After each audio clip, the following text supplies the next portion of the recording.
ಊರು ಬದಲಾಗಿದೆ.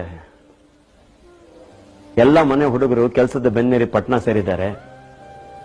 ಇನ್ನೆಷ್ಟೋ ಮನೆ ಮಕ್ಕಳು ಫಾರಿನ್ ಸೇರಿದ್ದಾರೆ. ಈಗ ಎಲ್ಲ ಮನೆಗಳಲ್ಲೂ ಬರೀ ಮುದುಕರು ಮಾತ್ರ. ಫೋನು, ಟಿವಿ, ಫ್ರಿಡ್ಜು ಎಲ್ಲ ಸೌಲಭ್ಯನೂ ಇದೆ.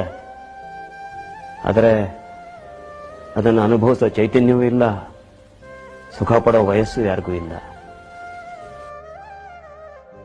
ಬರ್ತಾರೆ ವರ್ಷಕ್ಕೊಂದ್ಸಾರಿ ರಥೋತ್ಸವಕ್ಕೆ, 2 ದಿನ ಬರ್ಮುಡ ಚಡ್ಡಿ, ಬಣ್ಣ ಬಣ್ಣದ ಶರ್ಟು, ಕೂದಲು ಕಟ್ ಮಾಡಿಸ್ಕೊಂಡಿರೋ ಹೆಂಗಸರು, ಇಂಗ್ಲಿಷ್ ಮಾತಾಡೋ ಮಕ್ಕಳು, ಕೈಯಲ್ಲೊಂದು ಕ್ಯಾಮ್ರಾ ಹಿಡ್ಕೊಂಡು ಸೊಟ್ಟಗೆ ನಿಂತ್ಕೊಂಡು ನೆನಪಿಗೆ ಅಂತ ಫೋಟೋ ತೆಗಿತಾರೆ. ನಾವು ಬೆನ್ನು ಬಿದ್ದೋಗಿರೋ ಮುದುಕರು ನೆಟ್ಟಿಗೆ ನಿಂತು ಪೋಸ್ ಕೊಡೋದಕ್ಕೆ ಪ್ರಯತ್ನ ಪಡ್ತೀವಿ. 2 ದಿನ ಅಷ್ಟೇ. ಊರು ಗಲ ಗಲ